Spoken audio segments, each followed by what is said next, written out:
Hello, we are the Undead Celluloid Society. This is our first video podcast that we are doing.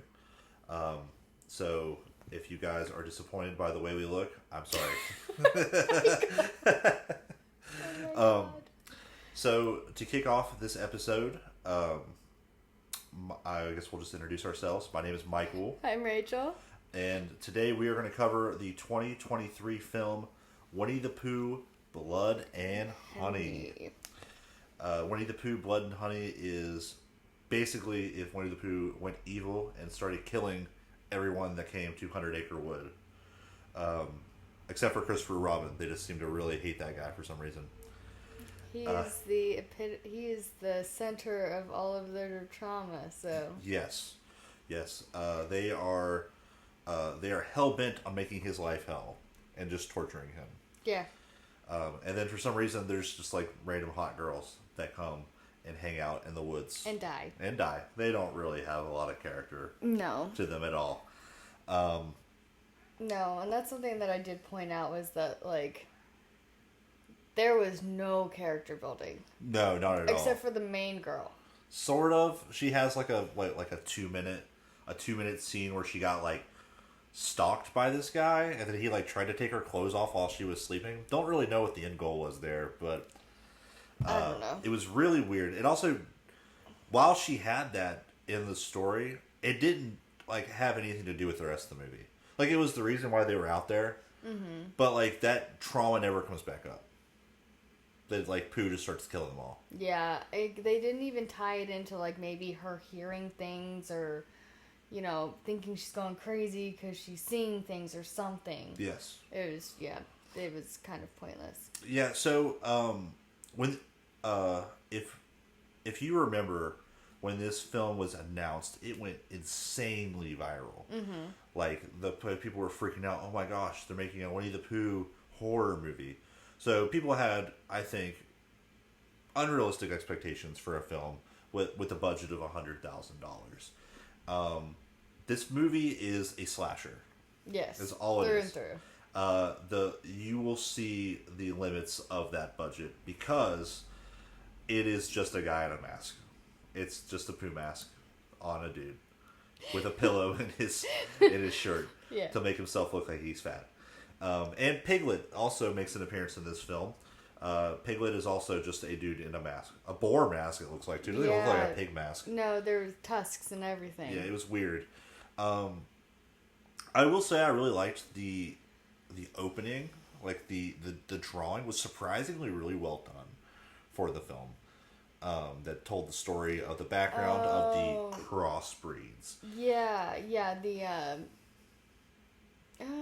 I guess. It was probably one of the better parts of the movie for me. That is true. Also, a really dark point that they point out. So, what happens in this movie is Christopher Robin is the generic Christopher Robin from Winnie the Pooh. You know, comes, hangs out with them. I don't really remember a lot of Winnie the Pooh stuff.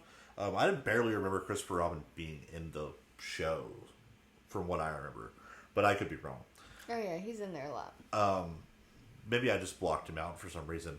But Christopher Robin is hanging out with Pooh as a kid. You know, he steals food from his house and like feeds them. Yes. It mentions all of the characters, by the way. We only see 2 in this movie. But he brings them food, and then he grows up and he goes to college. But I guess he does the toxic ex way of breaking up with someone and just never comes back. Doesn't even tell them. He just leaves. Yeah. So Pooh and his friends get hungry because for some reason they can't fend for themselves in the wilderness. Yeah, because he's been bringing them food all this time. So they he's forgot. Still a bear. They forgot how to survive. Well, it looked like he was doing good collecting all that honey all those years, though. I mean, he learned how to survive again after the incident. Yeah, they eat Eeyore. They eat him. And then they bury him, put his tail on his tail's just tombstone. flapping in the wind. Oh his tombstone is just a little like cardboard box that says R.I.P. Eeyore and his tail's on it. Flapping in the wind. They ate Eeyore, guys. They ate him. Yeah, well, he was kind of a bummer. Yeah. Anyways, because Michael was like, well, why'd they eat Eeyore? And I was like, I mean, he's probably being depressing, bringing the morale of the group down. He had to go. I don't know. Like, he just had to go. Poor guy. You can't be like that. You can't be a bummer around your friends, or they'll eat you if they're hungry. So Pooh and the other woodland creatures eat Eeyore. Then they decide that they hate humans because Christopher Robin has abandoned them. And which led to them eating their friend. Yeah, so they ate their friend. It warps their mind. It warps their mind. They become feral. Sort of. Literally. Yeah, sort of. Sort of, but they live in airstreams and... Yeah, and Piglet is like biking on that mechanical bike that like gives them power and stuff. Yeah. So weird. So Christopher Robin has decided after this, all of this is in an animated opening, by the way. This is not this is not like live action filmed. So we cut to Christopher Robin when he is an adult, and he brings his fiance, who he accidentally calls his wife later. Like, slow down, buddy. You gotta get married first. He brings his wife, or sorry, I just did it there. He brings his fiance to 100 Acre Wood to meet them for some reason, even though he hasn't seen them in years at this point. Yeah. 5 years, I think is what it said. Was it? I think it was. Or wait, was he captive for 5 years? No. No, I don't know. It doesn't matter. So he brings his lady to the woods to meet them because, I mean, she obviously doesn't believe him that he hung out with talking animals, which fair. Wouldn't either. Yeah. So he brings her to meet them. She doesn't believe. They find like the house that they're playing at. Rachel thought that it might be Al's house. Yeah. You don't see Al in the movie, so we don't know. Yeah. And then Piglet comes from out of nowhere and strangles her to death right in front of Christopher Robin, and he doesn't really kind of do anything to stop him. He's just like, no, Piglet, stop. Yeah, strangles her with the chains. Don't kill her. Don't kill her. And then he kills her. Yeah. And then he's upset. And then he's trying to appeal to Pooh and Piglet's humanity, but little does he know, they have no humanity They left. have no humanity left. They're feral beasts. And then we go from that. They kidnap Christopher Robin, and then we hang out with these girls that we've never seen or care about. I don't even remember their names. Yeah, they're going... Laura is the one, right? Laura? Yeah, Laura, that's right. I don't remember which one she is. That's her name. I don't remember them really saying each other's names except for hers. They don't. And Zoe. Zoe, yeah, they do yell for a Zoe girl that gets killed. Yeah. They all kind of look the same, too, except for the one redhead that's, like, obsessed with herself. Yeah. Because then there was also the other redhead that dies before she even gets to the house. Oh, yeah, I forgot all about her. Yeah, there's a girl that gets chased. She walks into the 100 Acre Wood by herself for some reason. We're not sure why. And she gets chased to Pooh's House of Terror. And for some reason, Pooh rips her shirt off and her titties are just out. Michael's favorite part. No reason. But, I mean, like, why rip her shirt off? Because he instantly kills her after that. Just beats her face in. And then throws her into a wood chipper. Wood chipper, yeah. Throws her into a wood chipper. Oh my gosh. But for some reason, he ripped her shirt off, and she was naked. It's a B-rated movie. You gotta show some skin, apparently. Honestly, shocked we didn't see the other girl's boobs that was in the hot tub. Yeah, I feel like... We saw a lot of side boob. I feel like if anyone was gonna show some boob, it was gonna be her. Yeah. Well, we did see... Because she was, like, touching herself all the time. Yeah, she's, like, feeling herself. She's like... Yeah, she was all about herself. But, taking selfies and yeah, stuff. No, she didn't even get to the house. No. And then the other girls were there on a girls' weekend. No, they were there for her. They were there for that girl. Yeah, girls' weekend, so she could, like, let out her trauma with this stalker. Something like that. Yeah, because that guy, like we said, the main girl is traumatized because a guy had been stalking her for a long time and then just sneaks into her house and tries to take her bra off while she's sleeping. You know, guys can't do that. And he actually looked a lot like the guy that... The mechanic did. Yeah. He looked like... He probably was the same guy. It's probably the same actor. I mean, it might not have been in universe the same character, but that was definitely the same actor. Yeah. Definitely was. So yeah, I mean, there's not a whole lot of substance when it comes to this movie. It's hot girls get lost, or they don't get lost. They go to a cabin in the woods, and then they die one by one by Pooh and Piglet. Yep. That's what happens. Christopher Robin, you would think is like a major character in this movie. That guy does jack shit this whole movie. He doesn't save anyone either. No, he doesn't save anybody. He gets kidnapped at the beginning of the movie. After he watches his fiance die. Mm-hmm. Doesn't try to stop her getting strangled. Lets her die, basically. They kidnap him. Then we see Christopher Robin. The next time we see Christopher Robin is like 50 minutes later. Yeah, and he's like strung up in Pooh's shack of terrors. And they shower him with blood. So he's like literally living in hell. His fiance's blood. Maybe, I don't know. I feel she should have been long gone by at this point. She was just a skeleton. He picks up her skeleton and puts it like beside him. Yeah. And somehow he knows it's her skeleton. I mean, I couldn't have told. I wouldn't have been able to tell. But so, oh god. Yeah. Christopher Robin is the most useless character in this movie. He's only in this movie because Christopher Robin is in Winnie the Pooh. Yeah. But he doesn't do anything. And then at the end, Pooh speaks one time in this freaking movie. And you think that he's going to say, "Oh, bother." Nope. You left. Those are the illustrious words we heard from Pooh Bear. And then he slits that girl's throat. And then Christopher Robin runs like 10 feet. And then he starts screaming in a movie. Yeah. End a movie. End. I am really shocked to see where they go. They do kill Piglet, though, I guess.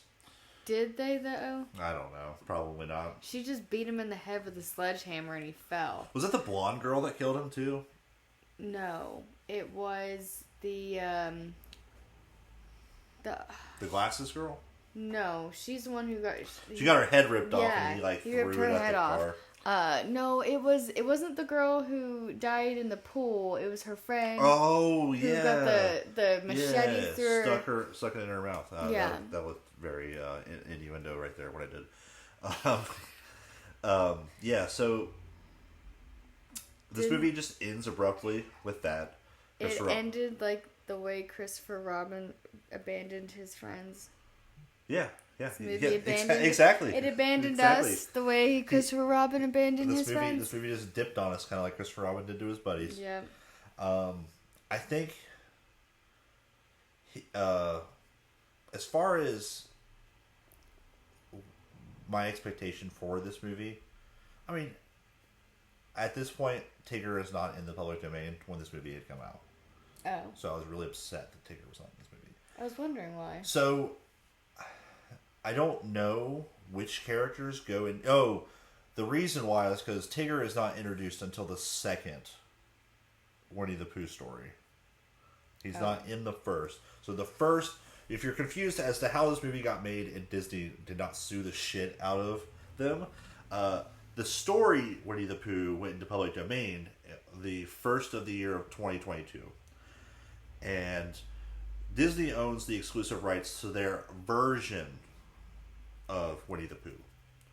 So they could make a movie about Winnie the Pooh, but it cannot look anything like the Disney one. Like, they gave him a red shirt, but it was like a red flannel shirt and like overalls and stuff. It looked like a dude that you would see working like in construction or something. Maybe that's why he couldn't say "oh bother." Do you think they have that copyrighted? Maybe. It's Disney. But anyway. So, yeah, so to clear up any kind of confusion there, that's why Disney is not suing them for this film being made or any of the other insane films that are coming out in this Poohniverse. Poohniverse, Rachel. Poohniverse, yes. Poohniverse. We're going to get a Bambi horror movie. We're going to get a Peter Pan horror movie. Sleeping Beauty. They just said they were going to appear in the movie. So we don't know if we're getting Pinocchio. Those. He also wants to make a Thor movie, which is weird. Thor? Yeah. As in the God of Thunder? The God of Thunder, Thor. So I don't know what he's going to do with that. Maybe make him evil or something. How? Isn't that still, like... The character Thor that you're thinking of is from Marvel Comics. He's talking about the deity Thor from Norse mythology. Anyone can make anything about Thor. That's why Chris Hemsworth is the only Thor I know. Yeah, well, he's not going to be in that one. I hate to break it to you. Maybe he will. You never know. Maybe they'll get one of the other Hemsworth brothers that's not worth anything to star in it. No. Yeah, so this film is your run-of-the-mill slasher with Winnie the Pooh, copy and paste. There's not even that many references in it, aside from the little grave you see for Eeyore that they eat. So I will say, if you're expecting this to be a full-on Winnie the Pooh horror movie that's got like all the references and all the excitement that you're thinking, not it. Not it at all. Maybe the second one's like that. We're going to watch that one next. Spoiler alert for what we're covering next week. But yeah, I think I'll give you some highlights and lowlights for me, and then I'll let Rachel give you hers. Basically, the biggest highlight for me was the opening with the animation, and then I also really liked that they tried to show us the kills and tried to be graphic with them, but it got to a point where you could tell that the budget just wasn't there, so there's a lot of fake blood. They tried a little bit with the kills, so I will give them credit for that. The biggest takeaway for me is that the characters are so forgettable in the story, even Christopher Robin, that you forget he's even in the movie because he doesn't show up for most of it. And the girls are just so bland, generic, like hot girls. There's no depth to them at all. I don't think you don't even learn really anything about the other girls, which is disappointing. That's kind of like those are kind of my thoughts on it. I was overall kind of disappointed, but it wasn't the worst thing I've ever watched. Right. Yeah, it's kind of similar to how I feel. The beginning was probably the most interesting part. Yes. The beginning and the end. The very beginning and the very end were most interesting to me, when Pooh gets literally, like, crushed between two vehicles and somehow still, like, unaffected. Superhuman strength. But they are, like, humanoid crossbreeds, so maybe. But yeah, the characters, like how I even said it while we were watching the movie, like there's just nothing to them. They're sorry, Michael has to plug my computer in because we're dying. Computer's dying. Continue though. But you having difficulties over there? Yes. Okay. It wasn't as bad as some of the movies we've watched. Okay. Outwater still take that spot for you? Can't even talk about it, Michael. Can't even talk about it. But, I mean, as far as slashes go, it wasn't terrible, but, no. Like I said, it was just, I feel like an hour and a half, which was kind of about how long this was yes. a perfect length for it, but I wish they would have done more with the character depth for at least one of them. Mm-hmm. Or like Christopher Robin or something. They could have trimmed some fat off the movie too. There was a lot of scenes that were irrelevant. Yeah. Like the redheaded girl. Yeah. That was they could have trimmed that. They could have added just some character expositions. You don't have to have 6 more people in the movie. You could have just had 3 characters that had interesting stories. Yeah, and then that girl that they find like chained up who the hell is that?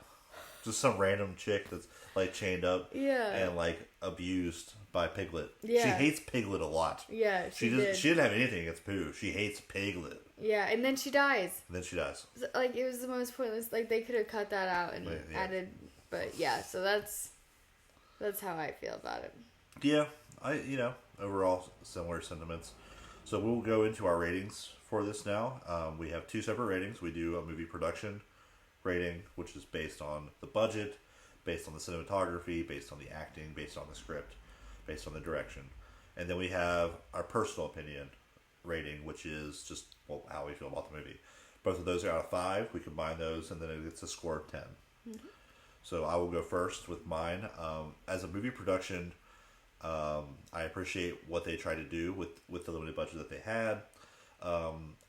But I want to see more improvements in the second one because I imagine they got a bigger budget. That being said, there's a lot of lazy writing. There's a lot of lazy characters that I am just not for. These are some of the most boring characters I've ever seen in a movie. So with all that being said, I will give this movie production rating a 2 out of 5. 2 out of 5. Okay. $100,000 budget, but I think they could have done more. We've seen lower budget movies that have done a lot better. That's true. Blair Witch is a big one. Your favorite? Yes, and then as for my likeness of this film, I'm gonna give it a 1 out of 5. Didn't really enjoy it that much. It was just your kind of run of the mill movie. I don't hate it. It's just a slasher. It's not special in any way. It's pretty forgettable. If it didn't have Winnie the Pooh in it, this movie would just be another random slasher you'd find on Tubi, which we watched this on Tubi. So total score of 3 out of 10 for me. I'm looking forward to the second one. I hear it has a lot more improvements over this film, so we will see. 3 out of 10. Okay. Production. With $100,000, I don't think they did a bad job. No. They had a lot of nice camera angles. Mm-hmm. I actually did like I liked the world building in when you walked through the wooden tunnel or whatever the hell it was. I liked that. I liked the little setup. So production wise, I'll give it a 3. 3 out of 5? Okay. 3 out of 5. 2.5 out of 2.75 out of 2.75. Okay, we're getting the figure skating things here. And then for likeness, like I said, it's better than some of the movies we watched. Mm-hmm. I don't know if I'd watch it again though. Pretty boring. Yeah. Like we don't even remember the characters' names. No. So probably get a 2.5. 2.5? Okay, so that's a 4.7. No, Jesus. No. Okay, I give it a 2. That was way too high of a score. Make it easier, so 4.75? 4.75 out of 10. Alright, so you heard it here first. 3 for me, 4.75 for Rachel. She's really hitting those decimal points. I don't want to give it 2.5, and I don't want to give it 3. Yeah, you do what you gotta do. Yeah, it's my rating. It's your rating. I'm not going to judge you for it. You're judging me. That's Winnie the Pooh, Blood and Honey. Next week, we're going to be covering Winnie the Pooh, Blood and Honey 2. Very creative name. But until next time, we thank you guys for listening. Hopefully, you don't hate this video form of us. That's our plan for the future, is to be on video. We're going to continue to increase the production of our own set, kind of like hopefully the director did for the second Winnie the Pooh movie. Until it'll get better too. We're getting better cameras. Yes. Hopefully better podcast lighting. Equipment. Yeah. The lighting's not terrible, but it's not. We're using my living room lamp and a ring light. Yeah, that's close enough. Anyway. That's what we're working with here. Yeah. But until next time, we are the Undead Celluloid Society. My name is Michael. And I'm Rachel. And we thank you guys for listening.